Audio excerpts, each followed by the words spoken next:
Did you know that there's one Beatles song that quietly predicted the end? A song that didn't just hint at the breakup, it told you right there and then. Long before the world realised that the Beatles were falling apart, Paul McCartney had actually written it down. This is the story of You Never Give Me Your Money and what it really meant.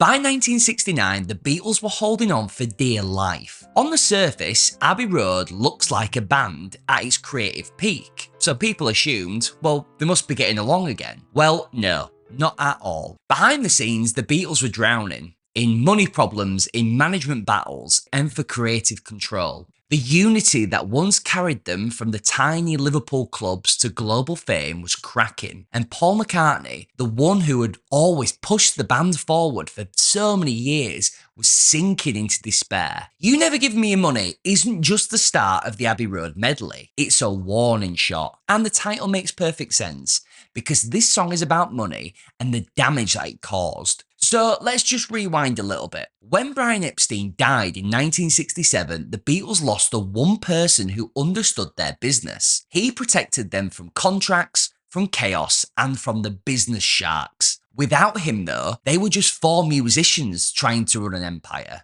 Now, how do you think that's going to end? Apple, which was their company, was collapsing. Some departments didn't even have proper accountants. It's easy after the fact, people are always saying about Apple and the Beatles business. Why didn't you? Why didn't you? You sit in there with millions of dollars floating around and try and work it out. It's so easy after the fact to say, why didn't you? Money was bleeding out faster than it was coming in. And on top of all this, the tax man was circling. Paul later said that they were losing money every single day. What we were spending, I think, was more than what we were earning. The band that he poured his life into was falling apart. The people he loved didn't trust each other anymore.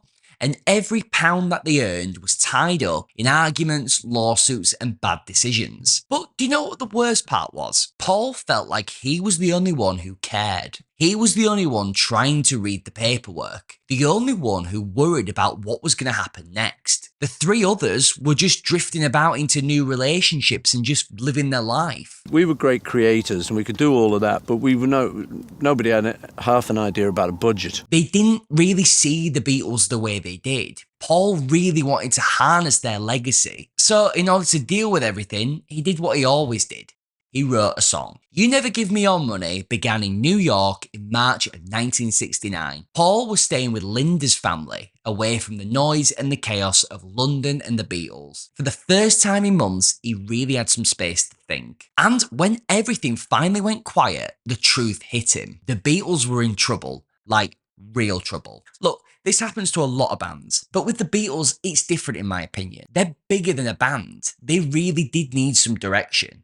And no one was there to steer them anymore. They didn't want Paul steering them, and Brian wasn't around. So Paul picked up his guitar and wrote the opening lines, You never give me your money, you only give me your funny paper. Well, funny paper was Paul's nickname for the endless contracts being thrown at them.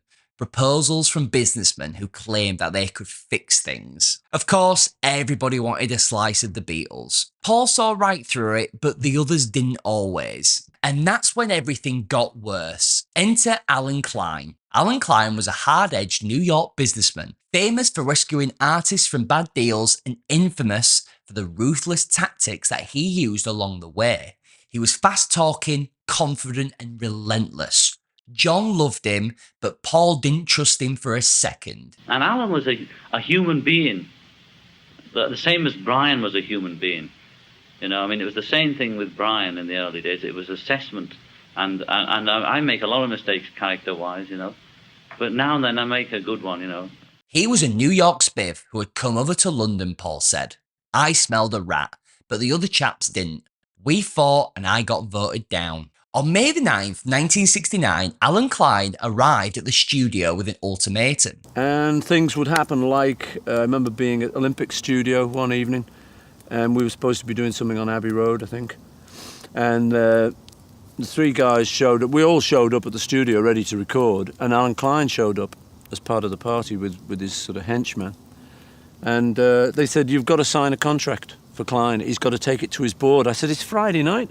No, he doesn't work on a Saturday. Anyway, Alan Klein's a law unto himself. He hasn't got a board he has to report to. I said, don't worry. So we could easily do this on Monday. Let's do our session now. You're not going to push me into this. You know, they said, oh, you're stalling.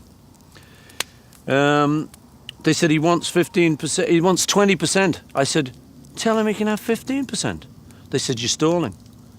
And I said, no, I'm working for us. We're a big act. I remember the exact words, we're a big act. The Beatles, he'll take 15%. But for some strange reason, I think they were so intoxicated with him that they said, no, he's got to have 20% and he's got to report to his board tomorrow. You've got to sign now or never, kind of thing. I said, right, that's it. Well, I'm not signing now. It was a big argument. And they all went, leaving me at the studio. From that moment on, it wasn't just a business argument. In reality, it was Paul versus the Beatles. Paul wanted Linda's father and brother, who were cautious and experienced lawyers, to handle their affairs. But they were the polar opposite of Alan Klein, and this decision tore the group in half. I'd put forward Lee Eastman, Linda's dad, as a possible sort of lawyer and possibly someone to do. But they said, no, he'd be just too biased against you, for you and against us, which I could see. Paul later said that the fights and the arguments and the tension of that period spilled straight into the music. And all of it, naturally, the money issues, the contracts, the businessmen coming in, all of it soaked into You Never Give Me Your Money. If you read the lyrics, it doesn't seem overly obvious that it's about this. I think really you can only point to that opening verse as something directly inspired by the money problems of the Beatles. Like, if you go further down the song, for example, the lines "One Sweet Dream," "Pack up the bags," "Get in the limousine," well, they were actually based on Paul's trips to the country with Linda to get away from the tense atmosphere of the Beatles. But years later, Paul admitted that he was thinking about Alan Klein and Dick James.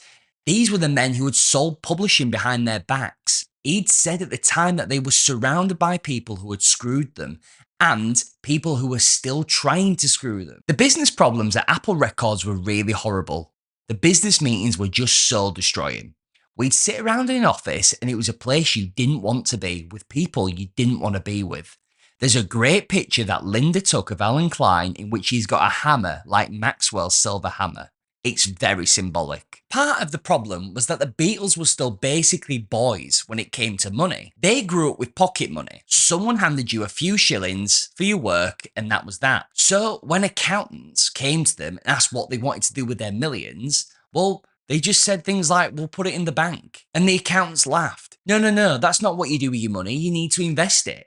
Paul hated that. He didn't trust investing. He's working class. He was from the north. He was a musician. He wasn't a businessman. And all the innocence that all of them had made them such easy targets. By May 1969, the atmosphere in the studio was suffocating. The others resented Paul's leadership. Paul resented their lack of direction. They weren't really a band anymore. There were four men who were drifting further and further apart. But Paul and George Martin knew something. They knew that this might well very be their last album. So they wanted the ending of the album to be epic. A final goodbye, a proper masterpiece. And You Never Give Me Your Money would start the medley, which was the Beatles' epic farewell to the world. The basic track was recorded on May the 6th, 1969 at Olympic Sound Studios. It took 12 hours, 36 takes, Paul on piano, John on guitar, George on guitar through a Leslie speaker, and Ringo on drums. In my opinion, it's one of the best songs on the record, but I think overall it is a tragedy that its inspiration is the same thing that broke the band apart. Because between you and me, Alan Klein is one of the strongest candidates for the man who broke up the Beatles. The irony of Abbey Road is brutal. On the album, you hear a band at their very peak. It's probably the best Beatles record, but behind the scenes, they were signing the papers that ended everything. On tape, when you listen to them, they sound like a proper band again. But in reality, lawyers are calling them every day, and they didn't want that. They just wanted to make music. But without Brian Epstein around, they had to sort it all out for themselves, and it destroyed them. So, what do you think? Is You Never Give Me Your Money the moment that Paul realised the Beatles were finished?